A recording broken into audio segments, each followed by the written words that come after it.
This program is provided by Universal Genesis. Welcome to the Deep Dive. Today, we are really digging into the Catholic Church's most persistent intellectual weapon, Thomas Aquinas. Right. And the real story here, the thing that's so surprising, isn't just his brilliance. It's how his work had to be officially ratified, declared orthodox, not once, but twice. Yeah, centuries apart. It's the ultimate intellectual war story, really. It is. The whole fight over Aquinas' legacy, it's a perfect mirror. It reflects the Church's, 700-year struggle to survive the chaos of the Reformation, the Enlightenment, and, modern science. So that's our mission for this deep dive. We're going to trace this fascinating arc. We have to understand why this giant of a thinker needed two separate certifications. One in the 16th century and then another one much later at the end of the 19th. And then we'll get to the philosopher who came out of that whole defensive structure only to, shatter it from the inside, Martin Heidegger. Exactly. We're tracking a philosophy that was first raised as a strategic flag, then it became a desperate shield, and was finally, you could say, destroyed by an internal explosion. That is an extraordinary sequence. I mean, if Aquinas was so foundational, why did they need to formalize his position twice? It makes it sound like the first attempt didn't work. That's the central irony, isn't it? The first time was, let's say, political and symbolic. The second time was existential. It was mandatory. Okay, so let's start with that first attempt, the strategic flag. Right. So the initial move happens in 1567. Pope Pius V officially names Aquinas a Doctor Ecclesiae, a church doctor. 1567. And you have to remember the context. This was a moment of just immense anxiety, both political and theological. The date says it all, really. It's right after the Council of Trent, so we're deep in the Counter-Reformation. The sources are pretty clear. This was a calculated move against Protestantism. Oh, absolutely. The reformers, especially someone like Luther, they were attacking the church's whole method, its authority. The church needed a really robust, systematic defense. And Aquinas was perfect for that. He was perfect. He provided the framework for the harmony of faith and reason. It was this seamless system that argued that reason, if you use it properly, it will always lead you back to divine truth. The perfect counter-argument. So they raised the flag of Thomism. This is our intellectual fortress. But you mentioned that this formal defense, it didn't really stick in practice. What happened? Well, the times were changing too fast for strict, rigorous Thomism. Aquinas was formally orthodox, the beautiful blueprint on the shelf, but new orders, especially the Jesuits, were becoming the intellectual heavy hitters. And they had a different approach. A much different approach. They favored what we call modified scholasticism. Okay, modified scholasticism. What does that mean compared to the pure Thomism? Well, think of it this way. Aquinas built this complete metaphysical cathedral. It was beautiful, but slow, demanding work. Figures like Francisco Suarez, who was huge with the Jesuits, they wanted something more practical, more application-driven. They used reason for apologetics, for casuistry, making quick moral decisions, not for spending years defending Aristotle's metaphysics. So Aquinas became a kind of philosophical paper tiger. He's the official doctrine on paper. But on the intellectual battlefield of the 17th century, he's being sidelined for faster, more useful tools. Precisely. The philosophy was left, as the sources say, substantially hollowed out. Even if it was still formally correct. Exactly. They had the foundational text, but they basically stopped reading it seriously. And that neglect, well, it left a massive intellectual hole when the real storm hit a century later. And that storm, of course, was the Enlightenment. This wasn't just another theological argument. No, this was a fundamental shift in how the West even thought about truth. The whole game changed. The intellectual landscape was completely redrawn by Descartes, Kant, Hume. The big idea, the revolutionary concept, was the autonomy of reason. Reason is its own boss now. Exactly. It's no longer a tool to serve faith. It's an independent judge of everything. And that just guts the whole premise of Aquinas' system, which was that faith and reason work together in harmony. So if the church wasn't really using Aquinas in the 17th century, what was his status during, say, the peak of the Enlightenment? Ignored. Forgotten. He was treated like a historical relic. The sources call his work a skeleton specimen of outdated theology. A skeleton specimen. That's harsh. It was seen as totally irrelevant to modern thought. A beautiful corpse, maybe, but a corpse nonetheless.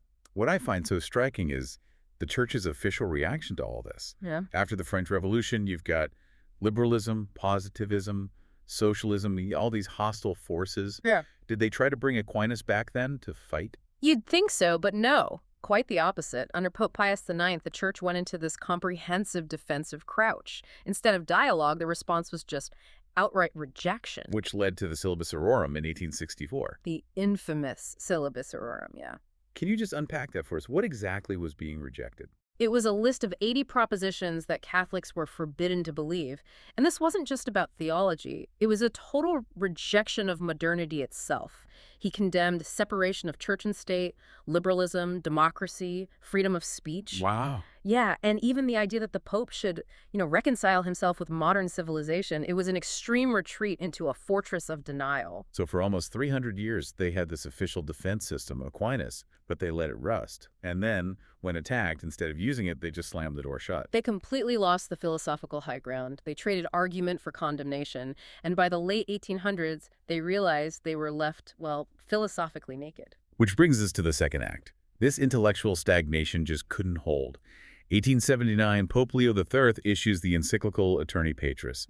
This feels like a desperate move. Desperate is exactly the right word. Leo III knew the church couldn't survive by just saying no to everything.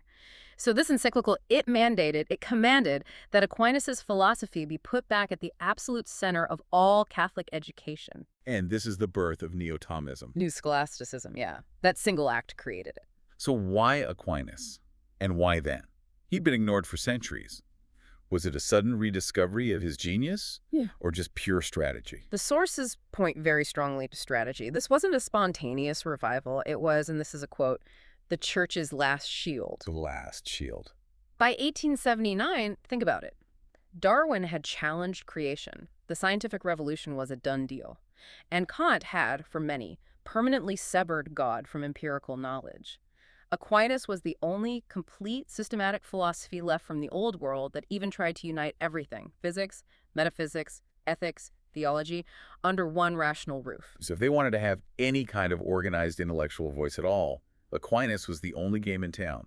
It was an emergency retreat to the only system they had left. Yes, but it came with huge compromises, especially with science. They couldn't just ignore astronomy or geology anymore. That's a great point.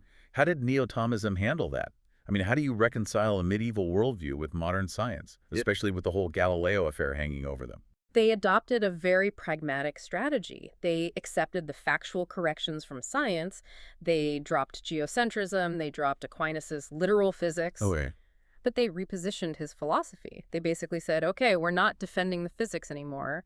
Instead, they focused his idea of purposeful cause on ethics and on theological order. So they essentially drew a line. They conceded the physical world to science, but held on to the moral and meaningful universe for theology. That's the strategy in a nutshell. You can have empirical facts. We own spiritual purpose. The church shifts from being a combative religion, which had failed, to a quiet philosophical religion. They created a space for themselves, this gray zone you mentioned, where they could claim authority without picking a fight they knew they would lose. It was a brilliant holding action, really. It secured their intellectual survival. But this is where the story takes this incredible turn. Because the very system they'd built to protect themselves Was destabilized by one of its own. The irony is just. It's astounding.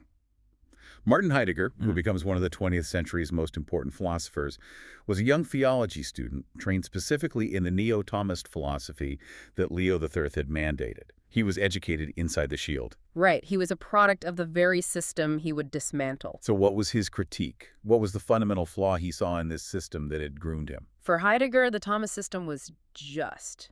It was too complete, too neat, too stable. It had an answer for everything. It did. And Heidegger argued that this elegant architecture completely failed to address the basic reality of being human, this profound, living human anxiety, the unstable temporal nature of being. Let's break that down. In Aquinas' system, existence or esse is a divine fullness, a perfect, stable gift from God. Everything has its place in a rational, illuminated order. And Heidegger looks at that perfectly lit room and asks the devastating question: if existence is this perfect gift, why is it a terrifying, unstable problem for us, for human beings? He wanted to look into the unilluminated darkness of being, not the steady light of God's order. And that leads him straight to his masterpiece in 1927, Being and Time. This isn't just a critique. It's a complete inversion of neo-Thomist metaphysics. Absolutely an inversion. Where Thomism centers on God as the stable principle of light, Heidegger centers on human existence, or Dasein. Dasein. And Dasein is an existence defined by its randomness, its temporality, and its radical confrontation with death. He's rejecting the idea that being comes from God, full and stable. He argues that existence only shows up as a problem that we have to confront. So the system built in 1879 to be the ultimate defense for the House of Reason Is effectively blown up from the inside.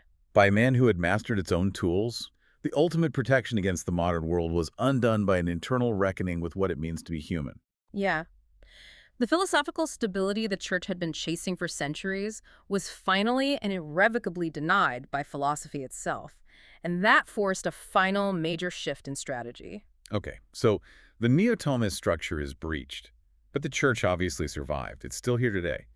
It seems like that retreat to the gray zone that started back in 1879, it actually worked as a survival plan. It was wildly successful because once the church gave up on being the dominant political or academic authority, society kind of stopped seeing it as a threat. Right. Religion was quietly moved to the side, becoming effectively a matter of individual conscience. And that leads to the church's modern role. They stopped fighting for political control and focused instead on becoming the custodian of meaning and community rituals. And the practical side of that meant providing ceremony and solace, handling the big human milestones, funerals, baptisms, weddings, and focusing on charity.